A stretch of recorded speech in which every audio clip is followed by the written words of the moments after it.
एक छोटे से गांव में कई महीनों से बारिश नहीं हुई थी। खेतों की मिट्टी फट चुकी थी, कुएं सूख गए थे और हर तरफ सूखा और भूख का साया था। उसी गांव में रामू अपनी पत्नी गीता और छोटे बेटे मोहन के साथ रहता था। रामू, अब तो घर में कुछ भी नहीं बचा।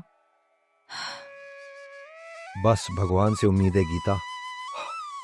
रामू रोज काम की तलाश में दूसरे गांव जाता, लेकिन हर जगह उसे निराशा ही हाथ लगती। कोई काम नहीं, कोई उम्मीद नहीं। भाई कोई काम मिल जाएगा क्या? यहाँ तो हम खुद परेशान हैं। घर में हालात दिन ब दिन खराब होते जा रहे थे। छोटा मोहन भूख से तड़प रहा था और उसके माँ बाप उसकी हालत देखकर अंदर ही अंदर टूट रहे थे। माँ, रोटी कब मिलेगी? बस बेटा, थोड़ी देर और।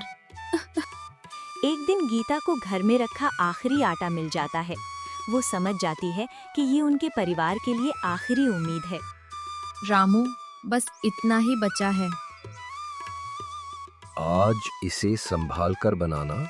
वो चूल्हे पर रोटियां बनाना शुरू करती है और पूरे घर में रोटी की खुशबू फैल जाती है। मोहन के चेहरे पर हल्की सी मुस्कान आ जाती है, जैसे उसे कुछ पल की राहत मिल गई हो। माँ, मुझे दो ना। बस बेटा, अभी देती हूँ। तभी अचानक दरवाजे पर दस्तक होती है। बाहर एक कमजोर और भूखा बूढ़ा आदमी खड़ा होता है, जो कई दिनों से भूखा है और खाने की भीख मांग रहा है। बेटा, 2 दिन से भूखा हूँ, थोड़ा खाना मिल जाए तो। रामू और गीता के सामने सबसे बड़ा सवाल खड़ा हो जाता है। क्या वे अपने भूखे बेटे को खिलाएं या उस अनजान बूढ़े की मदद करें? हम कल भी भूखे रह सकते हैं, पर ये शायद नहीं। ठीक है। कुछ पल की खामोशी के बाद वे इंसानियत को चुनते हैं। वे अपनी आखिरी रोटियां उस बूढ़े आदमी को दे देते हैं। बाबा ये खा लीजिए।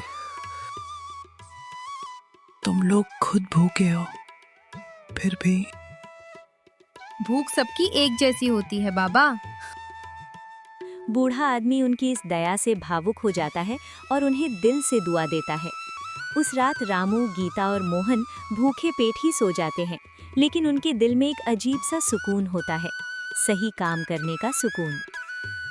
पापा, हमने सही किया ना? हाँ बेटा, सबसे सही। अगली सुबह जैसे ही सूरज निकलता है, आसमान में बादल छा जाते हैं और अचानक तेज बारिश शुरू हो जाती है। पूरा गांव खुशी से झूम उठता है। रामू, देखो बारिश। भगवान ने हमारी सुन ली। कुछ ही दिनों में खेत फिर से हरे भरे हो जाते हैं और गांव में खुशहाली लौट आती है।